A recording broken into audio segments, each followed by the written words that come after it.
My name is Margaret Collins, though most people call me Maggie. I live in the quiet town of Bath, England, a place where the air smells of rain and cobblestone, and where everyone seems to know everyone else's secrets except their own. I thought I had the perfect life. My husband, Richard, was a well-respected architect, tall, charming, with silver hair and that English gentleman grace that still made me blush after 25 years of marriage. Our only son, Oliver, was 26, a kind, ambitious young man who worked as a financial analyst in London. And then there was Ella, his fiance. Ella had come into our lives like a warm summer breeze, soft-spoken, graceful, with a laugh that filled the house. She was 24, worked as a nurse, and adored Oliver. Or so I thought. From the moment Oliver brought her home for the first time, Richard and I had loved her. She was polite, attentive, and eager to help. "You're going to be a wonderful daughter-in-law," I told her that day, never imagining how cruelly those words would turn against me. It was a crisp autumn Friday when Oliver called to say he'd be staying in London for the weekend due to extra work.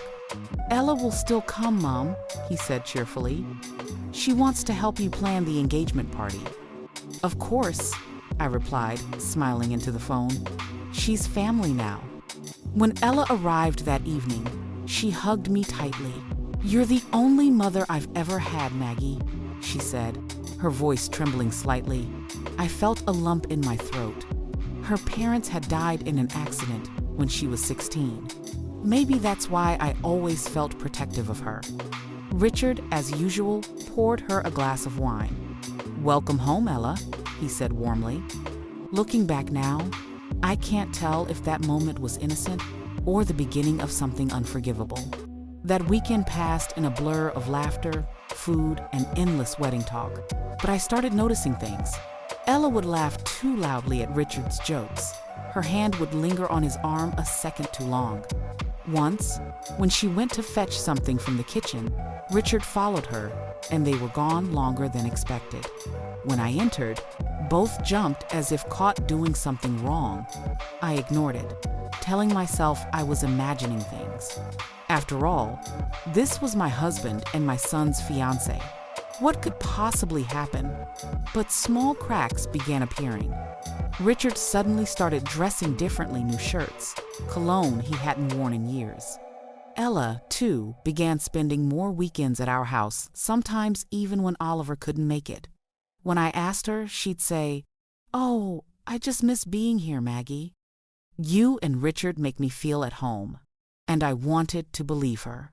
It happened one night around midnight. I'd woken up thirsty and went downstairs to get some water. I heard voices from the living room, Richard's voice and Ella's. I stopped midway down the stairs.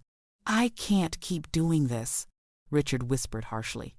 "Then don't," Ella replied, her tone trembling. "But don't pretend you don't love me." My heart nearly stopped. I felt dizzy, clutching the banister for balance. I crept closer, my bare feet silent on the carpet. Richard sighed heavily. "He's my son, Ella. This is wrong." "And I'm supposed to marry him when I love you?" she shot back. "I didn't plan this, Richard." I pressed my hand to my mouth, trying not to make a sound. My mind screamed, "No, no, no." But their words were knives, each cutting deeper. Richard murmured something, then there was silence, followed by the unmistakable sound of a kiss. I stumbled backward, nearly tripping over the stairs. My heart was pounding, my throat dry. I ran to my room, shut the door quietly, and slid down against it, shaking like a leaf. My husband, my son's fiance, under my roof. The next morning, everything looked the same. The sun shone through the kitchen window. Ella hummed softly while making tea. Richard read the newspaper, as he always did. But to me, everything was poisoned. I couldn't eat, couldn't breathe. "Are you all right, Maggie?" Ella asked sweetly, her blue eyes filled with concern. "I'm fine," I said flatly. She smiled, that same innocent smile that once melted my heart. I wanted to scream. Later that day, I told Richard I knew. I waited until Ella had gone shopping. He froze, his face turning pale. Maggie. Don't, I snapped. Don't you dare. He sank into a chair, covering his face. It just happened. I didn't mean for it to. That's what everyone says when they destroy a family, I spat. Tears burned my eyes. She's young enough to be your daughter, Richard. Our son's fiance. He didn't reply. Just sat there, broken, silent. When Ella returned, I couldn't face her. I went upstairs and locked the door, pretending I had a migraine. That night, Richard slept in the guest room. Days passed in heavy silence. I avoided them both, pretending everything was fine for Oliver's sake. But the guilt in Richard's eyes was unbearable. Then one evening, Oliver arrived home unexpectedly earlier than planned. "Mom, Dad, Ella," he called cheerfully, stepping into the hall. Panic surged through me. I glanced at Richard, whose face turned white as chalk. Ella came downstairs, startled. Oliver hugged her, then frowned. "Is everything all right? You all look weird." Before I could answer, the words tumbled from my lips. "Oliver," I said, trembling, "you need to know the truth." Richard's eyes widened. "Maggie, please." "No," I cried. "He deserves to know. He deserves the truth." I turned to my son. "Your fiance and your father, they've been having an affair." Silence. It was as if time froze. Oliver stared at me, then at them.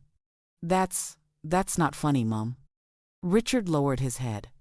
"Oliver, don't," Oliver said sharply, his voice cracking. "Tell me that's not true." But Ella was already crying, her face pale. "I'm sorry," she whispered. "It just happened. I never meant to hurt you."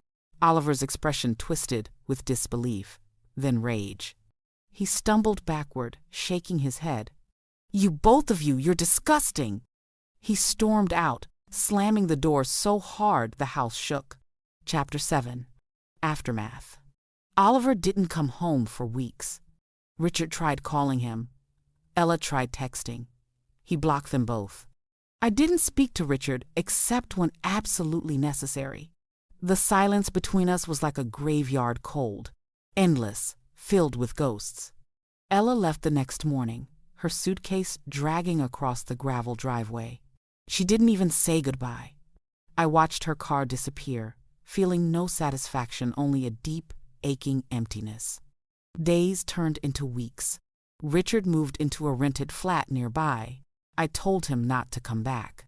Sometimes I'd sit alone in the garden, remembering when our lives were simple before betrayal crept in, wearing the face of love. One cold morning in December, a letter arrived. It was from Oliver. "Mum, I needed time to breathe. I can't forgive them, not yet. Maybe not ever. But I don't blame you. You've always been there for me, even when everything fell apart. I'm moving to Manchester next month. New job, new start. Please don't worry. Love, Oliver." I read the letter again and again, tears falling silently onto the paper. My son was gone, not dead, but lost to us all the same. That night, I poured myself a glass of wine and sat by the fire. The house felt too big, too quiet. Every corner held memories, laughter that had turned to lies. Weeks later, Richard came to the house. He looked older, thinner, grayer, broken. "Maggie," he said softly, standing at the door. "I don't expect forgiveness. I just wanted to say I'm sorry." I looked at him for a long time. "Why her, Richard? Why our son's fiance?" He swallowed hard. "I don't know. Maybe it was vanity. Maybe loneliness. She admired me, made me feel young again." I shook my head. "You destroyed your family for vanity." "I know," he whispered, "and I'll regret it until the day I die." I didn't let him in. I simply closed the door gently, but firmly. Oliver settled in Manchester, doing well. We spoke occasionally, though his laughter never sounded the same. Richard and I divorced quietly, without drama.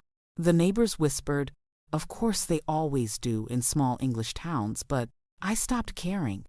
As for Ella, word eventually reached me that she'd moved to Spain. Rumor had it she was engaged again.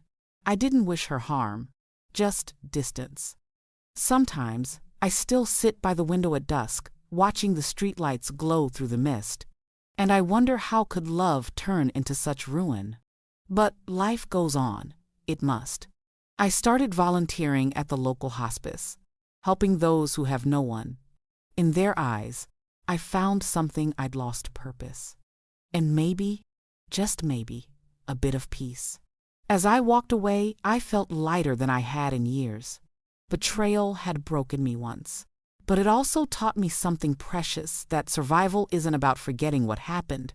It's about remembering who you are, despite it. No anger, no tears.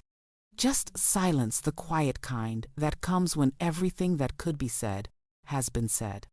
And I am Margaret Collins, wife no longer, mother still, survivor.